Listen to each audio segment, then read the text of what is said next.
à See You in the Ring. Merci beaucoup, Landry, pour ton invitation. Merci à toi. Et ce qui est intéressant, après, je sais que tu as une actualité qui est tout à fait récente. Le jour où on tourne l'épisode, il y avait il y a combien de jours il y avait un documentaire qui s'est Il y a une sorti? semaine. Il y a une semaine sur la vulnérabilité, c'est ça? Sur l'importance d'éduquer nos fils. C'est un documentaire qui a été diffusé sur France 2, qui s'appelle Éduquons nos fils, dans lequel il y a des hommes qui sont suivis dans leur vie. Et c'est des hommes qui ont vécu une bascule dans leur vie parce que, petits, jeunes, on leur a appris, inculqué qu'un homme, ça devait être fort, ne jamais douter, ne jamais avoir peur, ne surtout pas montrer ses faiblesses. Et donc, quel impact ça a eu sur ces hommes et sur leur entourage. Et puis, il y a parmi les quatre, enfin, ces quatre hommes ont vécu une bascule. Et du coup, maintenant, qu'est-ce que ça fait dans leur vie et comment ils éduquent leurs fils. Et donc, je suis un de ces quatre hommes. Ok. Et j'ai d'ailleurs la même chemise dans le documentaire. Et c'est la raison pour laquelle je l'ai mise aujourd'hui. C'est un repère visuel. Ouais, et c'est pour ça que j'en parle directement et je pense qu'on pourra. Moi, j'ai fait exprès de pas le regarder avant parce que je voulais vraiment avoir un œil neuf sur ce sujet-là.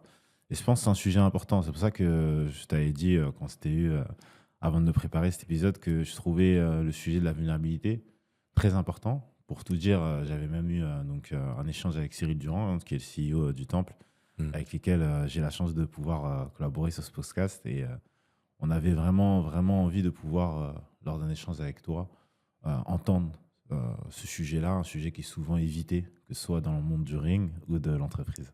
Mais avant toute chose, je te prie de te présenter brièvement ou plus longuement, comme bien te semble. Merci, Landry. La façon dont je pourrais me présenter là tout de suite, c'est de ne pas faire mon CV, c'est de dire que je suis un explorateur. Un explorateur gourmand, avide de découvertes, et explorateur aussi bien sur le terrain du physique, du territoire, que de l'intériorité. Et j'aime aller à la rencontre de moi-même, de plein de façons différentes, et revenir avec des trésors que je partage aux gens. Enfin, en tout cas, ceux qui ont envie de partager. Voilà. Et donc, je dirais que c'est ça ma vie. Alors après, je le fais de différentes façons. Je le fais dans ma vie personnelle, je le fais dans ma vie professionnelle. Et sur le plan professionnel, j'ai travaillé 20 ans en entreprise, des postes de management, de direction. J'étais même directeur commercial, donc je manageais, je sais pas, une centaine de commerciaux. Et puis, il y a 6 ans, parce que j'ai pas voulu accepter ma vulnérabilité pendant de longues années, donc il y a 6 ans, ma vulnérabilité s'est présentée à moi d'une façon un peu rocambolesque, je dirais. Et depuis, je suis dans l'accompagnement, je suis coach, j'accompagne des dirigeants, des managers, des équipes. Et j'ai créé une école qui s'appelle l'école de la relation. Très bien. Et un petit peu, moi, ce qui m'impressionne souvent, et ce que je trouve assez cohérent aussi, c'est que j'ai eu plusieurs invités dans le podcast de différents milieux, différentes, je dirais, disciplines, même sportives auparavant. Mais surtout, j'ai remarqué que chez ces différents invités, il y a toujours eu un moment, je dirais pas un moment de faiblesse, mais un échec. Et au travers de cet échec, derrière, l'envie de pouvoir partager un petit peu comment ils ont pu remonter la pente. Je pense à toi là, parce que c'est vraiment pas quelque chose que j'avais préparé à te dire, mais ça me fait penser à Raphaël Leclerc dans l'épisode 12 que j'avais fait, le dernier de la première saison, où au final, après un échec entrepreneurial, qui était bien parti pourtant, par la suite, il s'était fait aider, et maintenant, au final, il accompagne les différentes personnes. Est-ce que tu penses que au final, un échec et le fait de t'être senti vulnérable, aujourd'hui te donne une force de savoir que tu peux être, pas entre guillemets faible, mais que tu peux être atteint, te permet aujourd'hui d'avoir cette force, entre guillemets? Oui, on peut parler de vulnérabilité du coup. Mm. J'aurais une réponse en 2 temps. Oui, ça m'a permis d'avancer, de me réinventer, de réajuster. Non, je ne suis pas OK, mais ça c'est très personnel, avec le mot échec et la valeur qu'on met dans le mot échec. Ok. Moi, j'ai plutôt envie de parler d'expérience, d'apprentissage. Et je trouve que dans ma perception des choses, c'est comme si, dans la société dans laquelle on vit, on s'accordait qu'on pouvait apprendre jusqu'à la fin des études et qu'ensuite, on ne peut plus apprendre. Ça y est, on est fini, on a terminé. Et donc, un échec entrepreneurial, c'est catastrophique. Au contraire, c'est génial en fait. Et ça, je peux même l'illustrer, si tu veux, en reprenant la vie d'un être humain, pour toi et pour moi et pour tous les êtres humains sur Terre, les 8 milliards, juste pour apprendre à marcher, il a fallu 2 à 4 000 essais, tentatives. Alors on pourrait dire échec, Oui, j'ai échoué la première fois que j'ai essayé de marcher, je suis tombé, puis après je me suis fait mal, puis j'ai eu peur. Mais Mm. j'ai quand même insisté. Alors pour moi, c'est pas des échecs, c'est des apprentissages. Au fur et à mesure, j'ai appris à trouver mon équilibre, à me mettre droit. Et maintenant, aujourd'hui, après tous ces échecs, enfin, ou tentatives pour reprendre, Bien sûr. eh ben, je sais marcher à l'envers, à l'endroit, en tournant, en pas chassé, sur une jambe, etc. Et ça, c'est la même chose pour parler, pour compter, pour raconter une histoire, pour tout, en fait. Et c'est comme si, après les études, alors on était comme ça. Non, je ne peux pas me tromper. Mais je me trompe tous les jours de ma vie. Chaque instant, je peux évaluer si je suis en phase d'apprentissage ou en phase de répétition d'un truc que je sais faire. Et ça marche pour tout. Donc, pour reprendre ton exemple, Mm. oui, il y a eu des échecs entrepreneuriaux, mais ce ne sont pas des échecs, ce sont des apprentissages. Et ça, dans une société où on valorise la performance, où on valorise l'extériorité tangible, bah, c'est difficile peut-être à entendre. Ouais. Mais si tu te mets à la place d'un être vivant qui, toute sa vie, essaye des choses, tente des choses et se réajuste, c'est génial. Mais comment tu définirais l'échec alors pour toi, en soi? Si ce serait plus grave que ça, ce serait plus, plus simple de le définir, d'après toi? Alors, je sais pas si c'est la définition du mot échec, parce que ça, elle est Elle a faite, été écrite elle est et écrite, et je elle vais est pas la dans un refaire. C'est dictionnaire. plus la perception que j'ai Ouais, du mot, quoi. ok, C'est pour ça que je te dis échec et tentative dans les mêmes phrases. C'est pour te d'accord. dire que pour moi, c'est vraiment pas grave de dire oui, j'ai échoué. Ok, Bon, bah, c'est pas grave, ok. j'ai échoué, du coup, qu'est-ce que j'ai appris? Ça fait Bah, j'ai partie du appris ça ou j'ai processus appris pour ceci. toi. Exactement. Hmm. Après, je peux mettre tentative, je peux mettre expérience, je peux mettre ce que tu veux. Bon, après, les mots ont des sens, hein, mais moi, c'est pas un échec. Bah, c'est top, en fait. C'est vraiment top. C'est pas facile à vivre, c'est pas toujours plaisant, c'est pas ça le sujet. Mais si tu prends un peu de recul, un peu de hauteur, alors qu'est-ce que j'ai appris de ça? Qu'est-ce que ça dit de moi parfois? Ça aussi, ça permet juste de se poser cette question, d'arrêter les croyances que si tu veux, tu peux. Alors moi, je suis absolument contre ça, quoi. Non, si je veux, je ne peux pas forcément. Ouais, Je c'est clair. voudrais être astronaute aujourd'hui, je ne peux pas. C'est clair et certain, enfin, c'est sûr et certain, je veux dire. Je voudrais être un lion, mais je ne peux pas. Je voudrais avoir 20 ans, et je ne peux pas. Donc, c'est pas si je veux, je peux. Il y a des conditions, il y a des choses, il y a un contexte. Et dans ce contexte, bah, je peux vouloir être entrepreneur. Et donc, je mets tout ce qu'il faut en place et je fais ce qui a besoin d'être fait. Et puis, lorsque je rencontre une difficulté ou un échec, bah, peut-être que je peux me rendre compte que ça, c'est pas pour moi, en fait. C'est juste pas ma voie. Ouais, je vois. Et ça, dans l'entreprise, alors, si tu crées une entreprise, c'est évident, mais dans l'entreprise aussi, ça parle de tous les chemins d'évolution où souvent les gens pensent que la voie d'évolution majeure, c'est le management. Qu'est-ce que tu veux faire dans 5 ans? Bah, je veux diriger une équipe, je veux manager. Mais pourquoi? Bah, parce que ça voudra dire que j'ai de l'importance, que j'ai. Ok, donc ça, c'est ton ego, c'est super. Mais manager, c'est une aptitude, Ouais. c'est pas une Compétence, évolution. c'est Et une grosse c'est une compétence. compétence, comme être coach, tu le sais, et ça n'a rien à voir avec je veux ou je veux pas. Et le fait de ne pas se poser ces questions, ça entraîne énormément d'inconfort, de mal-être et de problèmes dans l'entreprise. Je ne sais pas combien il y a de pourcents de managers qui ne sont pas des managers. Donc eux, ils ne sont pas, déjà pas bien à leur place. Donc ça pose des problèmes pour eux. Les équipes ne sont pas bien managées. Donc ça pose des problèmes pour les équipes, pour les personnes, les individus. Et tout ça, ça crée des problèmes pour la performance de l'entreprise. Et voilà. Donc, tous ces sujets, ils sont bien sûr systémiques. Tu peux venir le faire à ton niveau, au niveau de la relation avec l'autre et au niveau d'un système dans lequel tu évolues, une entreprise, un club de sport, un couple, ta famille, la vie, ton rapport à la nature. La vie en tant que telle, comme tu dis. Ça me permet juste, ce que tu as dit, énoncé, moi, ça me permet de faire un petit clin d'œil et je lui enverrai un message pour qu'il puisse voir cet épisode. Hamid Brahik, c'était mon premier tuteur en alternance en comptabilité, quand j'étais en BTS comptabilité exactement. Et lors de nos premiers échanges, c'est vraiment un de mes tuteurs aujourd'hui expert comptable. Et bon, après, je vais pas parler de la boîte où il est, etc. C'est pas le but, mais ça lui fera plaisir que je parle de lui là. Et il m'avait échangé, et on avait échangé sur cela justement. Il m'avait dit une fois, tu sais, manager, c'est une compétence. Il y en a beaucoup qui pensent parce qu'ils sont compétents dans un domaine particulier, ils sont capables de manager des gens compétents dans ce même domaine, c'est-à-dire des ingénieurs. Et parce que tu es un bon ingénieur, tu vas être capable de manager une équipe d'ingénieurs. Et vice-versa avec des artisans, etc. Et il disait non. Et parfois même, c'est tout l'inverse. c'est pas forcément le meilleur des ingénieurs du groupe qui sera le meilleur manager parce que lui, il va peut-être apprendre à manager et pas forcément être le meilleur dans sa compétence clé qui va être celui d'être le meilleur artisan, meilleur ingénieur, etc. Et moi, à l'époque, il m'avait dit ça, c'était passé là, c'était resté. Mais en même temps, c'était aussi également un petit peu sorti de l'autre oreille.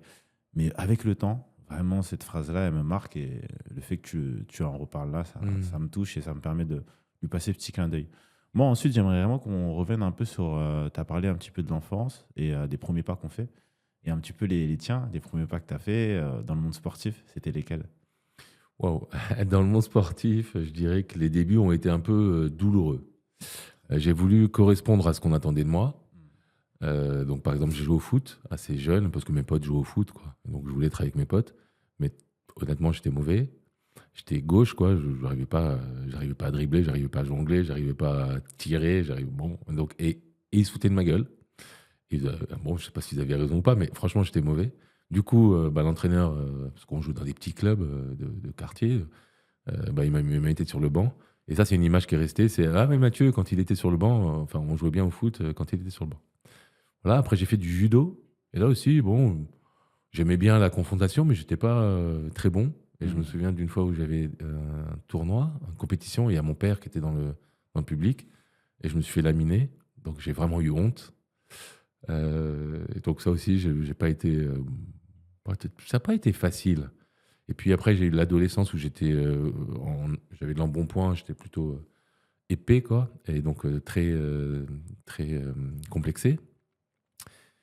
Et après, j'ai fait de la muscu, mais j'ai fait de la muscu vraiment comme un bourrin, c'est-à-dire sans être en échauffement, sans étirement, juste de la performance pour la performance et de la performance sur les poids, c'est-à-dire ouais, je fais des développés à 150 Ouais, et de la performance sur ce que j'avais dans le t-shirt, quoi.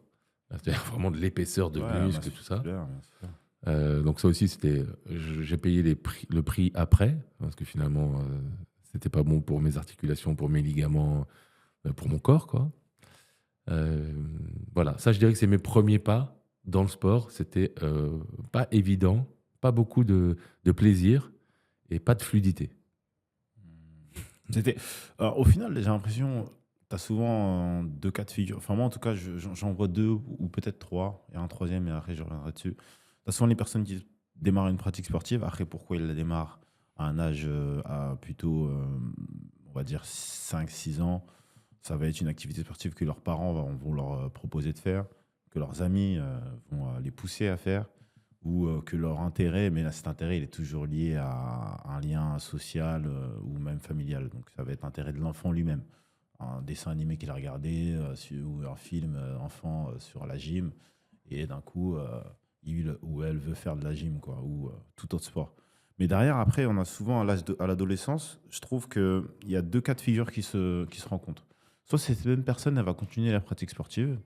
Alors souvent, quand c'est des sports très, très, très poussés en termes d'accessibilité, comme le foot ou le judo, la personne y reste longtemps.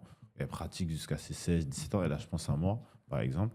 Ou soit tu vas avoir des personnes qui vont arrêter, donc plus jeunes, la pratique sportive, et qui vont s'y remettre, je dirais pas par contrainte, mais par réaction, par réactivité à leur environnement et comment ils se sentent eux par rapport à l'environnement.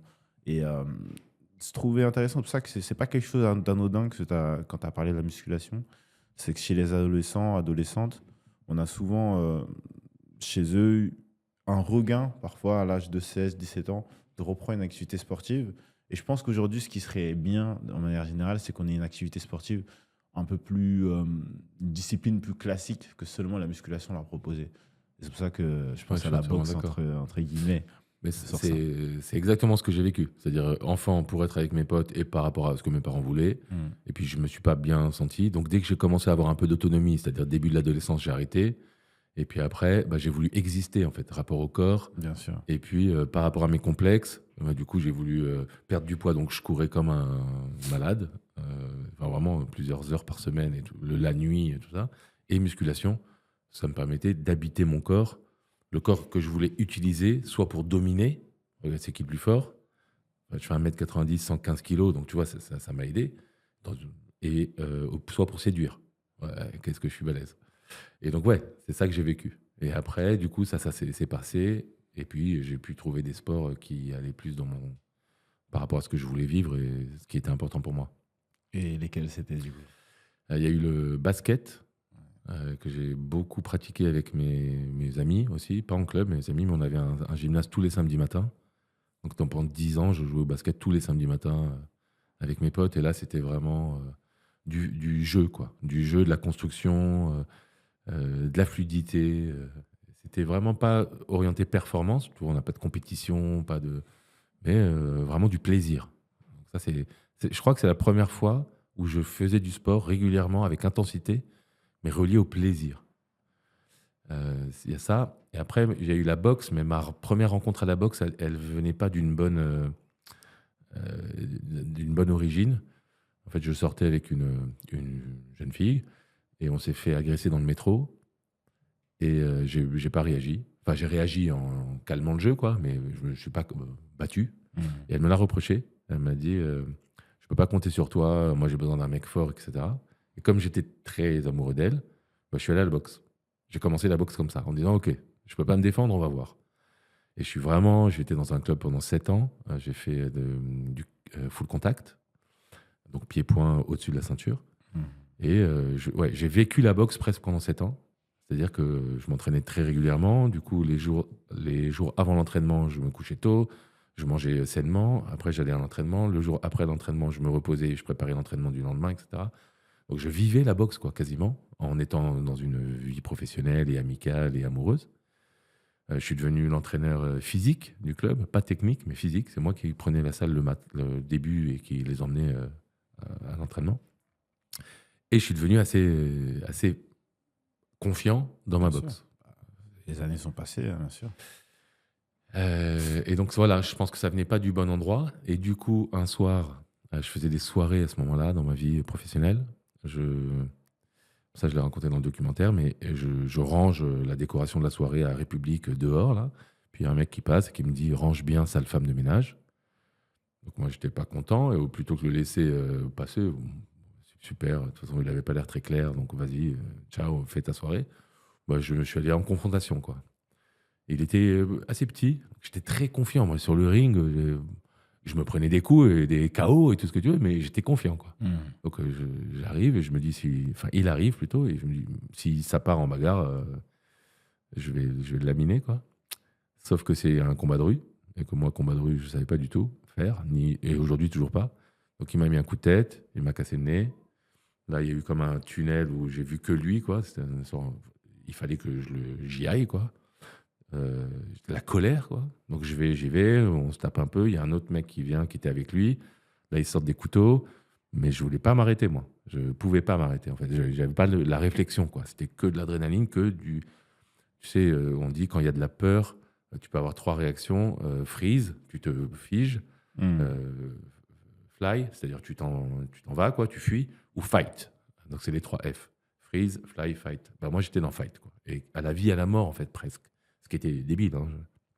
Mais sur le coup, pas de réflexion, en fait. Et donc j'y vais, je prends 3 coups de couteau, je continue, ils s'enfuient un peu, ils partent, je les poursuis, je les cherche, tout ça, ils reviennent, calmes, en me disant attends, c'est bon, on va se calmer, on va se calmer. Puis il y en a un qui avait un truc dans le dos, donc j'ai dit ok, bon, c'est bon, c'est bon. Je commence à réaliser que moi j'étais en sang, mais voilà, tout en sang, quoi. Je commence à réaliser, ils s'en vont.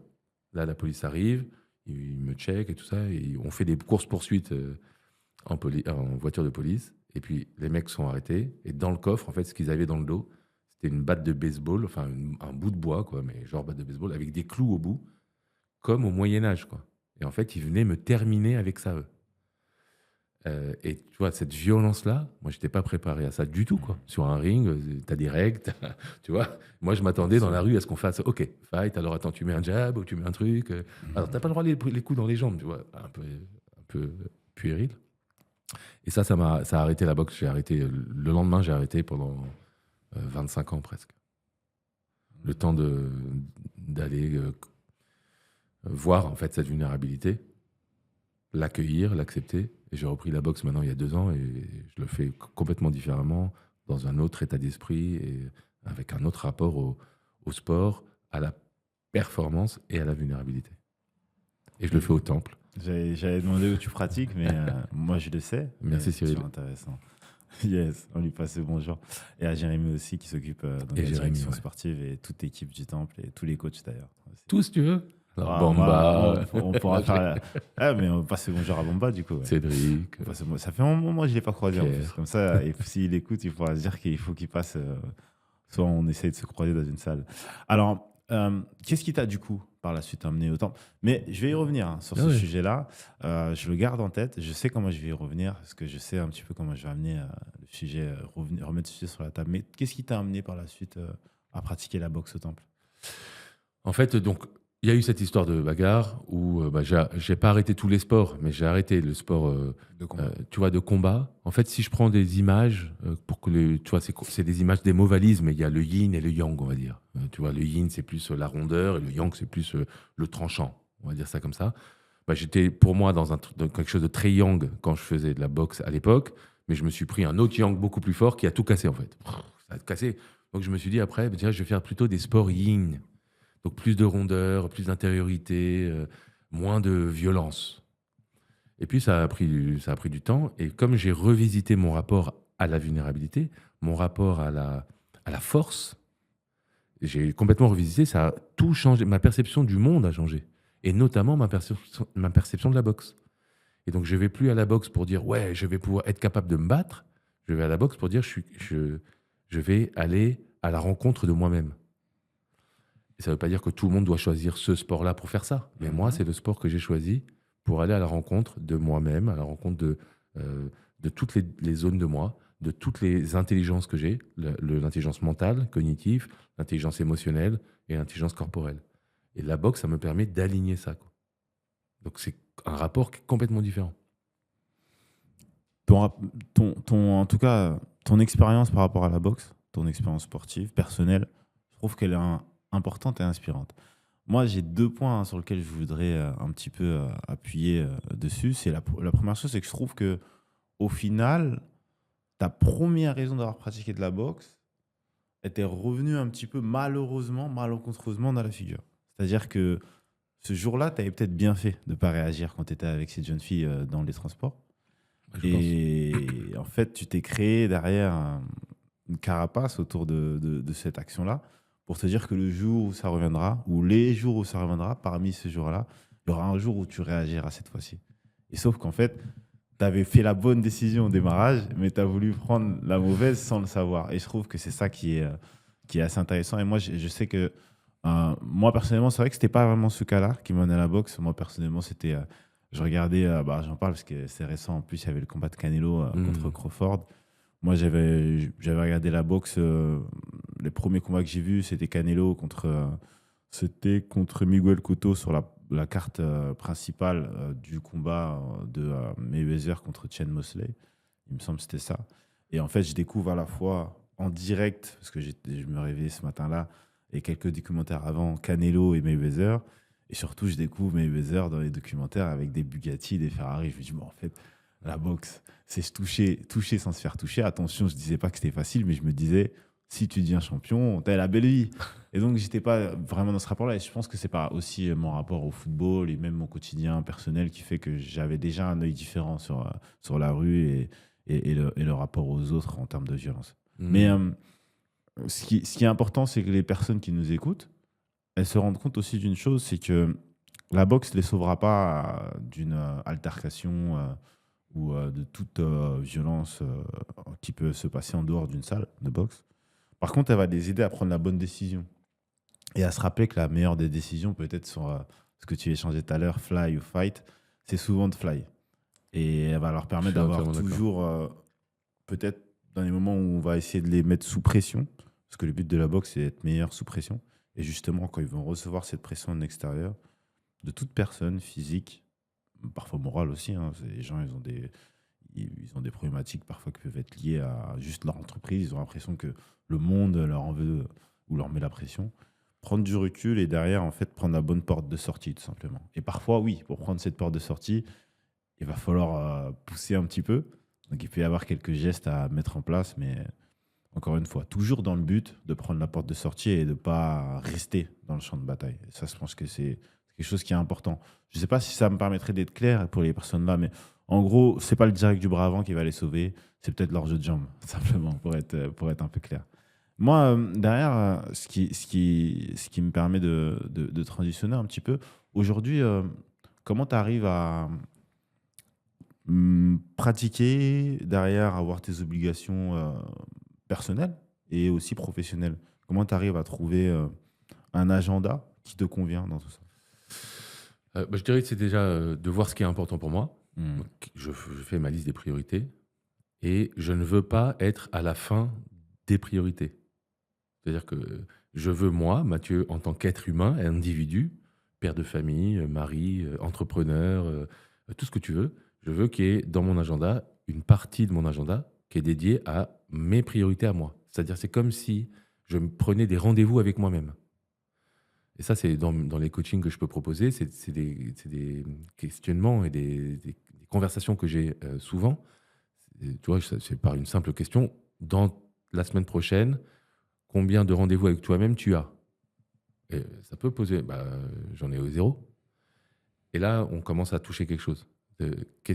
Où est-ce que tu places le niveau d'importance, ton niveau d'importance par rapport aux autres? Ça ne veut pas dire qu'il faut être que égocentrique et il n'y a que moi. C'est du et en fait, c'est pas du ou. Donc même si c'est une demi-heure d'entraînement par semaine, parce que l'entraînement c'est un rendez-vous avec moi-même, alors je dois le placer. Et puis parfois je peux placer 1 heure, puis parfois 2 heures, puis parfois 3 heures. C'est la raison pour laquelle j'aime particulièrement le temple, c'est que ça permet de cette flexibilité. C'est ouvert de 7 heures du matin à 22 heures tous les Ouais, c'est jours. ça. Donc ça me permet de caler quand je veux, quand je peux, quoi. Mais toujours avec cette histoire de, attends, en fait, en tant qu'entrepreneur, prendre soin de la performance de mon entreprise, prendre soin de la performance de mes équipes, c'est d'abord prendre soin de ma performance. Hmm. Et ça aussi, dans les entreprises, hein, avec les managers, les dirigeants, je leur pose la question de savoir, dans ton agenda, pas seulement quand est-ce que tu as rendez-vous avec toi-même, mais quand est-ce que tu prends des rendez-vous pour booster ta performance. Et souvent, la réponse, je vais courir le matin, je fais de l'aviron le week-end. Non, d'accord, ça c'est super, ça c'est ta performance en tant qu'être humain. Moi, je te parle en tant que manager et dirigeant, payé par l'entreprise. Quand est-ce que tu prends soin de ta performance? Là, il y a un bug. Et c'est très intéressant de le mettre en place. Et non seulement de le mettre en place pour soi, mais en tant que manager, de demander à ses équipes de le mettre. Et quand j'étais manager, dans les one-to-one que j'avais chaque semaine avec les managers que je dirigeais, je leur demandais qu'est-ce que tu as fait pour ta propre performance la semaine dernière et qu'est-ce que tu vas faire cette semaine. Et ça peut être plein de choses différentes. Hein. C'est pas obligé d'aller au sport. Non, tu vas pas au sport payé par ta boîte. En revanche, tu peux prendre 15 minutes de respiration chaque jour. En revanche, tu peux faire de la veille sur ton secteur, savoir qu'est-ce qui se passe dans ton secteur. Tu prends 1 heure pour écouter des podcasts, regarder sur Internet, lire un livre. Ouais, mais ça fait partie de la performance. Donc voilà, pour répondre à ta question, comment je fais? Je calibre le temps que je vais mettre pour moi par rapport aux autres espaces de ma vie. Et ces temps-là, je vais à l'entraînement. Et s'il faut que je me lève à 6 heures pour être à 7 heures sur le ring, je me lève à 6 heures. Ok. Et les autres aspects de ta vie aujourd'hui, si c'est pas indiscret, lesquels sont, entre guillemets, tes priorités ou les personnes sur qui tu essayes de poser un petit peu plus de... Avec qui, excuse-moi, tu essaies de poser un peu plus de temps, peut-être par exemple. Ouais, alors, la première priorité, c'est moi. Je ne peux pas faire quelque chose de bien si je ne suis pas bien. Bien sûr, Ok. ça c'est quelque chose On qui est est important. OK. Ça ne veut pas dire qu'il n'y a que moi. Hein, c'est pas ça le truc. Non, non, Ensuite, c'est ma famille, Hmm. donc ma femme, mon fils. Parce que ça, que je sois entrepreneur, boucher, qu'on vive à Paris, à Madagascar ou en Papouasie, on sera ensemble. Et c'est plus important que tout. On leur passe le bonjour d'ailleurs. Ouais. Salut Emma, salut Raphaël. Et ensuite, c'est ma place dans la société. Donc ça va être, est-ce que je suis entrepreneur, est-ce que je suis coach, est-ce que je suis facilitateur, est-ce que je suis prestataire. Et ça, moi en tout cas, j'ai pas de plan de carrière, donc ça bouge. J'ai fait peut-être 10 ou 15 métiers différents depuis que je travaille. Et c'est OK. Mais tu vois, ça c'est vraiment ma priorité en fait. C'est mon niveau de priorité. Et c'est pas toujours facile. Hein. C'est facile à dire là sur un podcast face à une table. Mais il y a des moments où mais qu'est-ce qu'on va penser? Et attends, mais si je fais pas ça, c'est hyper important. Ouais, mais j'ai pas le temps là de m'occuper de moi, j'ai pas le temps. Et donc c'est bien sûr que c'est des apprentissages. C'est pas des échecs, c'est des apprentissages. Et juste pour reprendre un exemple concret, parce que tu m'as vu, Ouais, bien avant sûr. le podcast, là, je suis arrivé 15 minutes avant. Je suis allé m'asseoir là sur un banc en face et j'ai respiré et j'ai regardé où j'en étais. Comment c'est pour ma journée, qu'est-ce qui s'est passé hier. Là, bon, il y a le podcast, donc ça, c'est bon, c'est OK. Mon fils, alors attends, ah non, oui, il m'avait demandé de faire un truc et je réajuste comme ça. Mais je prends ce temps, en fait. Et je suis contre, absolument contre, très tranché, le j'ai pas le temps. Ça me rend fou, quoi. Et on entend ça toute la journée, j'entends ça toute la journée partout. J'ai pas le temps. C'est pas t'as pas le temps, c'est tu prends pas le temps. Et c'est différent parce que c'est une question de responsabilité. J'ai pas le temps, bah j'ai pas le temps. Ouais. J'ai pas de cheveux, bah j'ai pas de cheveux. Tu vois, je peux monter, descendre, courir, j'ai pas de cheveux. Le temps, j'en ai, quoi. Par contre, je décide de ne pas en prendre. Et là, ça me donne la responsabilité. Donc, j'ai un pouvoir d'agir. Je peux pas agir sur j'ai ou pas de cheveux. J'ai pas de cheveux. Mais je peux agir sur mon temps. Et quelque chose. On peut agir, hein. Oui, bien sûr. J'ai du cheveu, mais J'essaie de ça rendre ça. pourrait être parce que c'est assez Je sais marquant. qu'il y en a, ils vont dire il y a un avion et tu reviens, t'as des cheveux. C'est vrai. Mais revenons-en sur ça. Ouais.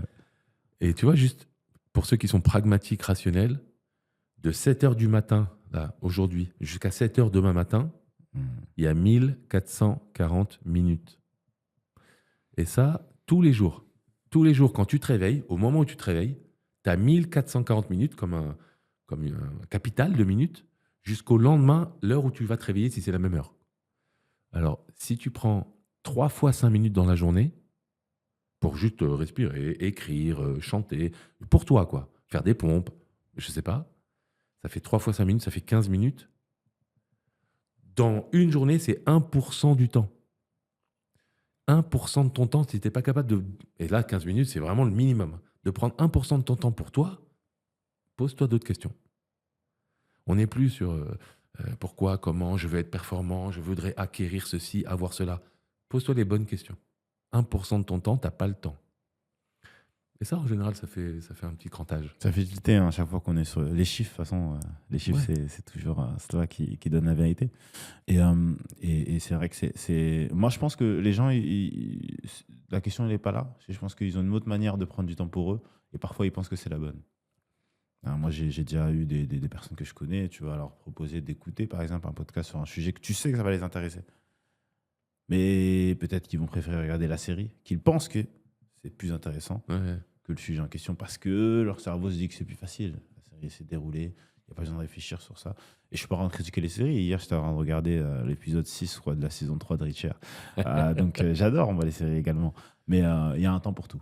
Il y a Bah un oui, temps mais pour tout et je pense que c'est important. moi aussi, je regarde des séries comprendre. et c'est du divertissement. C'est un temps de divertissement et c'est OK. Mais c'est pas un temps de rencontre avec moi-même. Exactement. C'est pas un temps de je prends soin de moi. C'est pas un temps de je prends soin de ma propre performance. Mm. Et tu vois, tout est une question de. En fait, les choix, c'est toi qui les fais. Mais pour faire des choix, ça veut dire que bah, tu t'autorises à renoncer à quelque chose. Moi aussi, comme tout le monde, peut-être, j'aimerais avoir des journées de 1000 heures sans être jamais fatigué, avoir toujours l'énergie. Mais il faut venir à la réalité. J'ai pas des journées de 1000 heures. On a tous des journées de 24 heures. Dans ces 24 heures, je dois me reposer, dormir, quoi. Et puis, j'ai des obligations. Et donc, voilà, il reste du temps à la fin de libre. Bah, qu'est-ce que j'en fais? Je peux fuir, tu vois, fight, freeze. Je peux Toujours, fuir hein, toujours, en c'est- allant vite regarder TikTok, scroller X, Insta, tout ce que tu veux. Je peux fuir en allant me jeter dans des séries. Ça peut être de la fuite, c'est pas forcément ça. Ou je peux me dire, tiens, là, je vais m'autoriser 15 minutes de scroll parce que ça me fait marrer. Je tombe en plus, comme je regarde beaucoup de comiques, bon, tu vois, eh ben, je tombe que sur des comiques. Ah ouais, ça me fait marrer. Mais c'est 15 minutes, voilà, c'est cadré, quoi. Et je sais pourquoi je le fais. Non, c'est important. Et je trouve que c'est pour ça que moi, je conseille les applications. Bon, après, Apple le fait un peu avec les limites de temps. Mais moi, j'ai une application, pas du tout du sponsoring, hein, mais Ouais. pourquoi pas. Hein. C'est Opal que j'utilise Ouais, je connais. par moment, par moment, parce que quand je suis en vacances, je me dis que c'est pas la peine. Mais en semaine, en gros, il bloque mon temps sur les réseaux sociaux. Je sais qu'une fois, j'ai des amis d'enfance qui m'ont dit on t'a envoyé un message sur le groupe. Putain, j'ai dit, les gars, ils avaient envoyé 14 heures.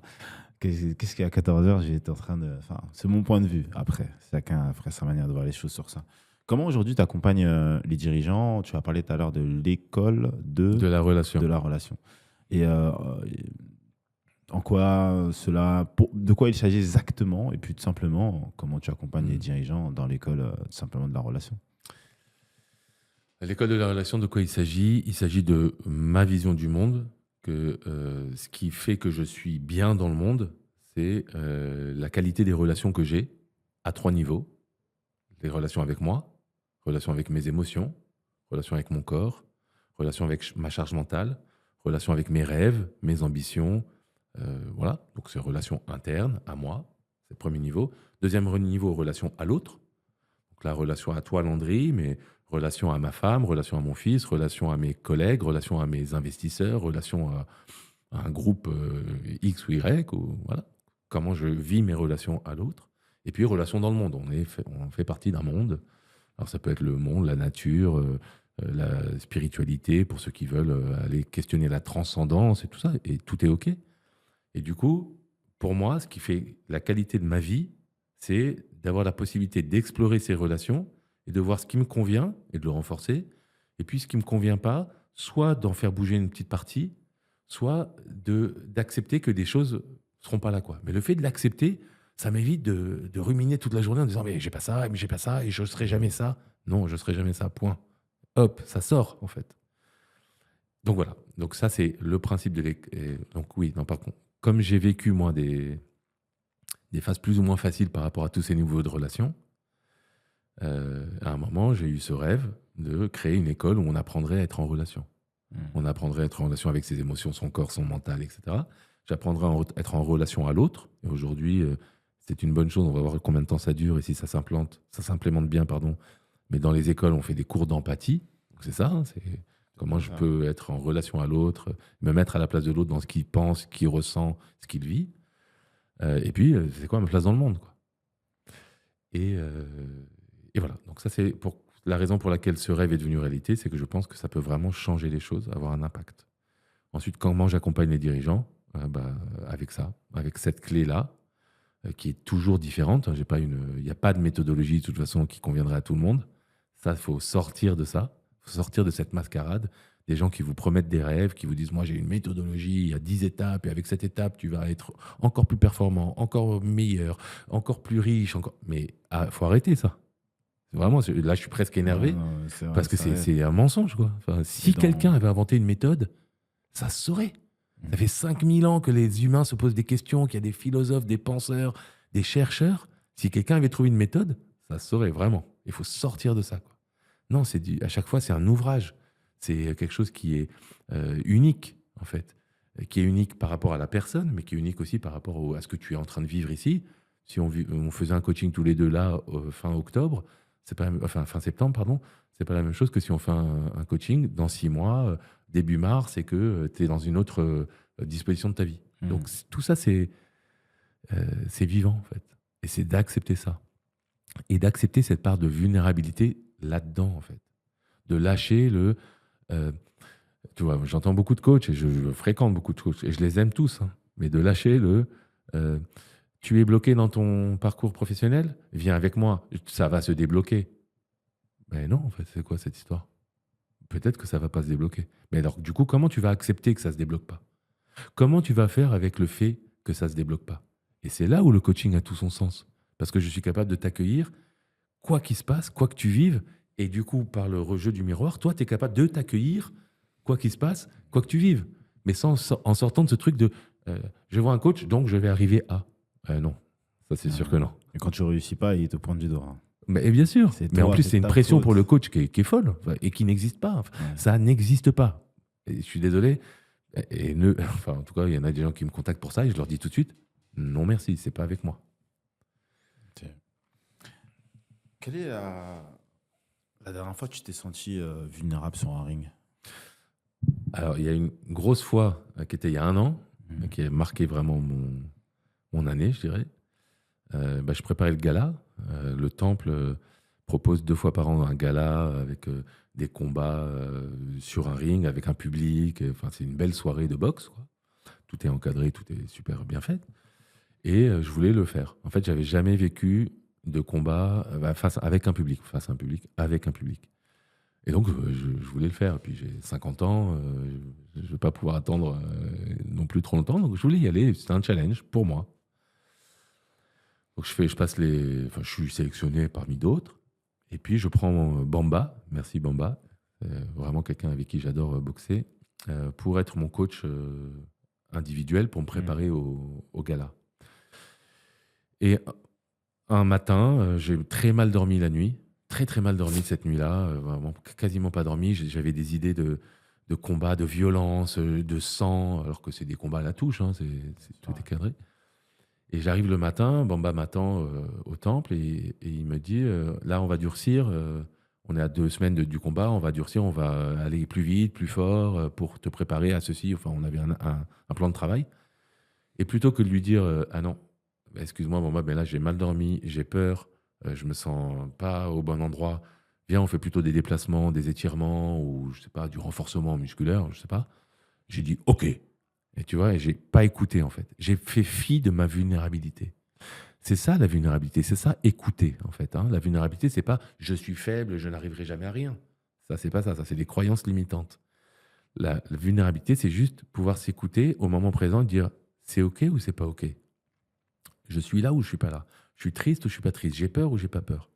Et là, face à Bamba, mon coach de boxe, qui me préparait pour le gala, qui est un combat de boxe, je dis non, moi j'ai pas peur, j'ai pas froid, j'ai pas mal. Et on a été sur le ring. Et ça a durci. Et à un moment, dépassé par mon émotion, en plus de me faire dominer par Bamba, et c'est tout à fait normal, hein, j'ai voulu lui mettre un crochet, mais très fort. C'est vraiment l'émotion de la colère. Je lui mets un crochet et bon, il bloque le crochet, très bien. Et en fait, mon muscle, mon biceps a lâché. C'est-à-dire que le tendon qui relie le muscle à l'os a lâché. C'est vraiment la blessure qu'on voit parfois, où mon biceps s'est retrouvé là, quoi. Bon, je te passe les détails d'après, l'opération, la rééducation et tout, ça c'est encore autre chose. Mais là, j'ai pas été au rendez-vous de ma vulnérabilité. Et c'était il y a 1 an. C'était pas il y a 50 ans ou 30 ans. Donc c'est pas une histoire, la vie, c'est pas une histoire de blanc ou noir. Je prône la vulnérabilité. Je pense que ça a radicalement changé ma vie. Ça a changé la relation que j'ai à moi aux autres mondes.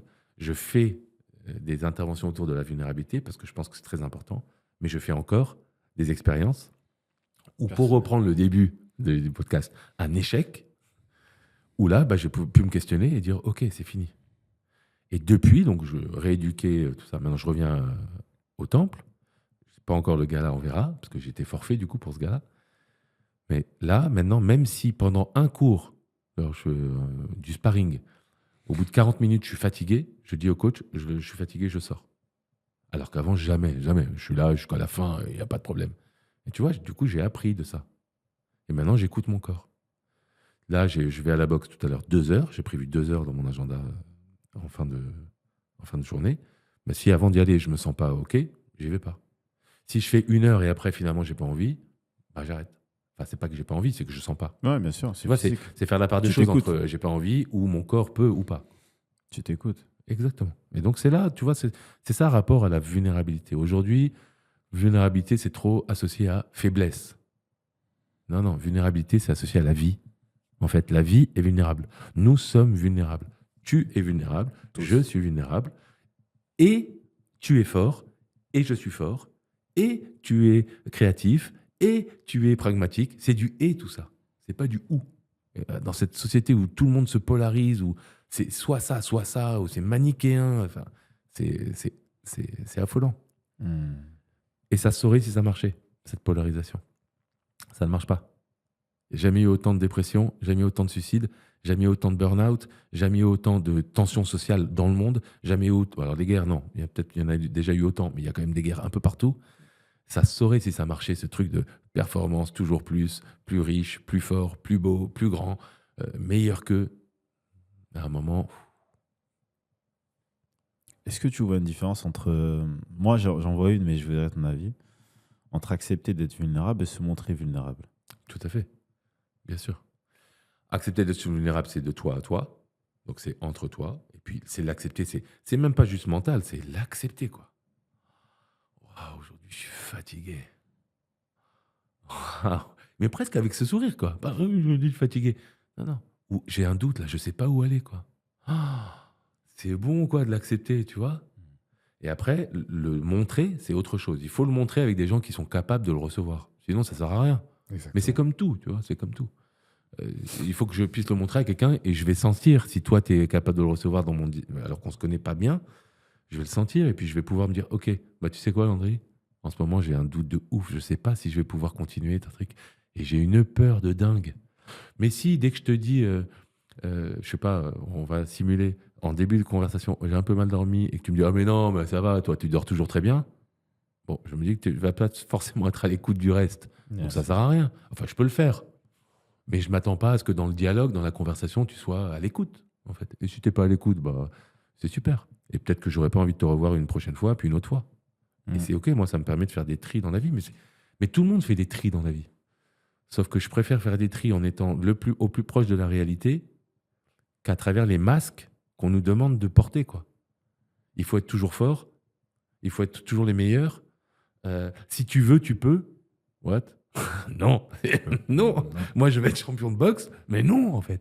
Tu vois, non. Je peux m'entraîner tous les jours, mais même si je faisais que ça aujourd'hui, non. Je serais pas champion de boxe. Je serais peut-être bien dans ma boxe, mais ça veut rien dire, ça. Et tu Mhm. vois ce que je veux dire? C'est si tu veux, tu peux. C'est une mascarade. Il faut se calmer. Non, il y a des trucs que tu peux pas. Et ben, comment tu vis avec ça? Accepte la frustration. Être adulte, c'est accepter la frustration. C'est les enfants qui acceptent pas la frustration. Non, je veux. Voilà. Bon, je pars un peu dans tous les sens, Non, comme non, tu non, dis. mais c'est important et ça me permet. On est presque à la fin de l'épisode, Ouais. mais je sais que je voulais apporter ce sujet-là plutôt vers la fin et après j'aurai quelques petites questions avec des mots-clés. Mais tu as parlé du fait que lorsqu'on se montre vulnérable, il faut savoir à qui le montrer. Et d'après toi, est-ce qu'un homme, ça pleure ou pas? Bien sûr. Mais évidemment. Et j'ai beaucoup souffert de la phrase que j'ai reçue de mon père, que j'aime le plus fort que tout et qui m'aime plus fort que tout, hein. Mais il m'a dit, un homme ne pleure pas, ce sont les filles qui pleurent. Et pourquoi lui, il m'a dit ça? C'est pas parce qu'il voulait me faire du mal, c'est pas parce qu'il est idiot. C'est que dans les années 70, je suis né en 74, avec la culture qu'il avait, il est libanais, bah, c'est sa représentation du monde. C'est pour me protéger qu'il dit ça. C'est pour faire du mieux qu'il peut dans la façon dont il éduque son fils. Donc il m'a dit, un homme ne pleure pas. Ben, moi, mon père, c'est Dieu. C'était Dieu. Un homme ne pleure pas, un homme ne pleure pas. Et c'est les filles qui pleurent. Puis après, avec ma bande de potes, où bah là, quand on pleurait, et si je pleurais, c'était ah, fais pas ta meuf, fais pas la zouze, fais pas. Bon, tu vois, donc des stéréotypes de genre de fou. Et donc ça m'a bloqué, en fait. Et bien sûr, moi, j'ai voulu ne pas pleurer. Pendant des années, des années, des années, j'ai caché ma tristesse. Comme si c'était dangereux, en fait. Mais c'est une erreur monumentale. Émotion, l'émotion, l'étymologie, c'est qui met en mouvement. C'est l'émotion qui me fait agir, en fait, tous les jours, tout le temps, à chaque instant. Et c'est la symbiose entre l'émotion, le corps et le mental qui fait que j'agis et que j'agis bien et que je suis dans un flow ou pas dans un flow. Donc, se cacher de ses émotions, c'est une erreur, mais monumentale. Et dire aux hommes, tu dois pas pleurer, c'est aussi une grande mascarade et une grande bêtise. C'était possible peut-être et envisageable de le faire au moment des grandes guerres, parce qu'effectivement, aller montrer ta vulnérabilité sur un champ de bataille, bon, c'est peut-être pas la meilleure des choses à faire, mais on n'est plus en guerre Mais surtout, je depuis pense que longtemps. moi, ça me permet de donner mon avis sur ça. Je pense que c'est une question de. Et tu l'as toi-même dit un petit peu avant. C'est pour ça que je trouvais que c'était bien de poser la question comme, de cette manière. C'est que ça dépend avec qui et où. Et je dis pas que tu ne peux pas pleurer n'importe où. Mais il y a des endroits où malheureusement, tu vas avoir plutôt une réception de la part de son environnement, des personnes autour de toi qui va être positive. Et d'autres moments, elle va être peut-être négative. Et essayer de l'anticiper ou le reconnaître et accepter parfois aussi peut-être les réponses que tu vas avoir négativement, parce que ces mêmes personnes, elles ont peut-être de la vulnérabilité sous d'autres aspects et qu'elles veulent pas du coup entrevoir la tienne parce que ça leur rappelle la sienne. Et donc c'est pour ça que je donne toujours comme conseil aux gens, c'est vrai, il faut accepter d'être vulnérable. Après se montrer vulnérable, tu as même dit, il faut essayer de quand même, comment dirais-je, tu as même dit à l'instant tout à l'heure, mais en soi faire le tri des Oui. personnes avec qui tu te sens vulnérable et qui tu te permets Et, et aussi bien savoir ce que ça te fait, la réaction des autres.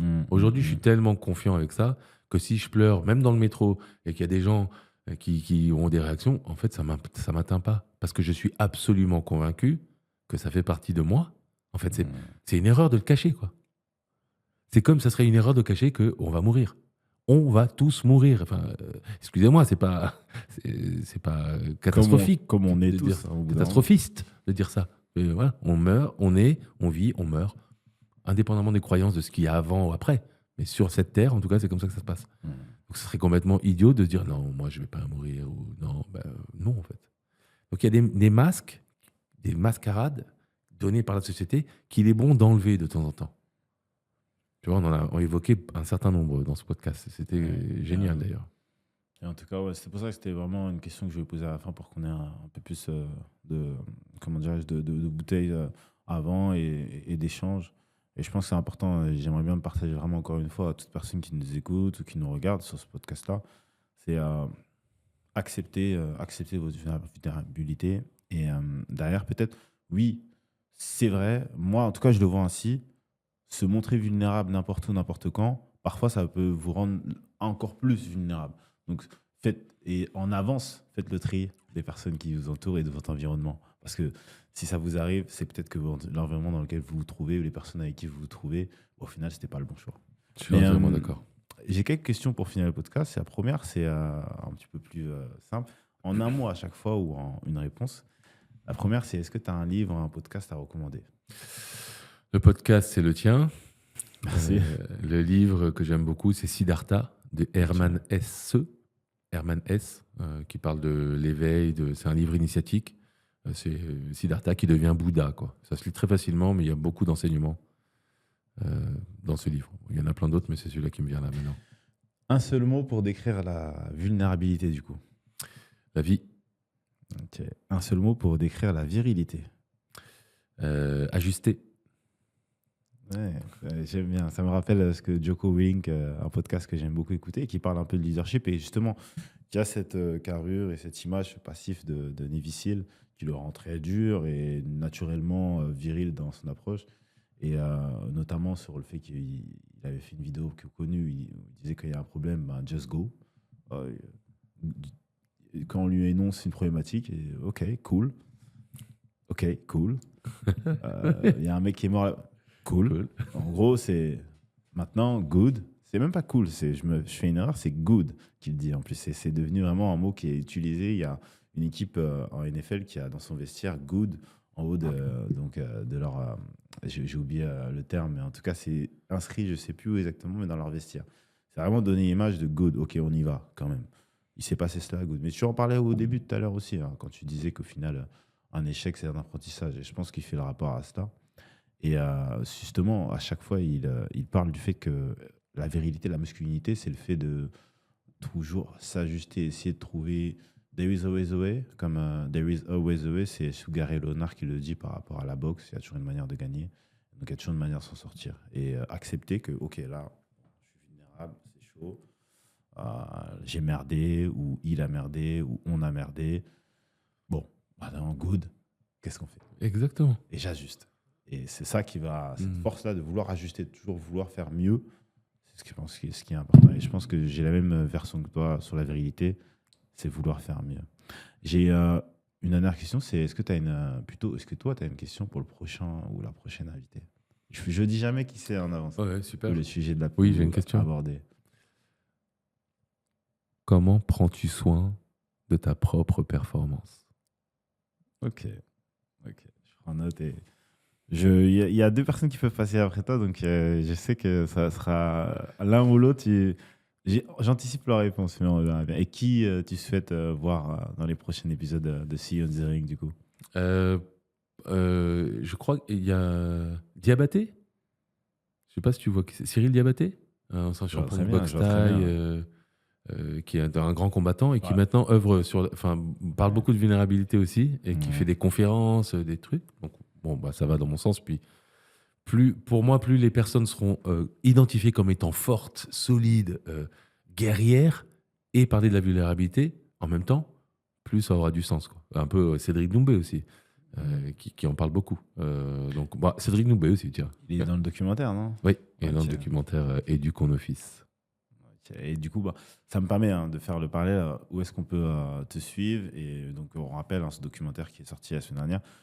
Ça fera la semaine dernière par rapport à la date d'enregistrement, qui est là aujourd'hui le 1er octobre. Mais pour les personnes qui écouteront le podcast, ça fera peut-être quelques semaines avant. Mais où est-ce qu'on peut le retrouver? On peut le retrouver sur France TV. Ça s'appelle Éduquons nos fils. C'est libre, hein, c'est une chaîne publique. Et puis sinon, si vous êtes intéressé par ce que je dis et par ce que je fais, Mathieu Thomé sur LinkedIn ou sur mon site mathieuthomé.com. Super, super. Merci beaucoup, Mathieu. Merci Landry, c'était Merci top. beaucoup. Merci. Moi, je remercie toutes les personnes qui nous ont écoutés jusqu'au bout. Et je vous invite à laisser, comme d'habitude, on dit souvent la même chose, tous les podcasteurs, mais les petites 5 étoiles sur les plateformes d'écoute, c'est important. C'est important. Avant, on me disait que je ne demandais pas assez. Et du coup, je vous le demande parce que tout simplement, ça me permettra de pouvoir continuer d'échanger avec des personnalités comme Mathieu aujourd'hui et de faire grandir un petit peu ce projet qui, à la base, n'est seulement que de créer le lien entre les valeurs sportives et les valeurs entrepreneuriales et de la performance. Du coup. Et il a raison Landry, ça prend 1 seconde de faire 5 étoiles et ça apporte énormément de soutien à ce qu'il fait, à ce qu'il met en œuvre. Et le matin, quand il se réveille, ça lui donne de l'énergie.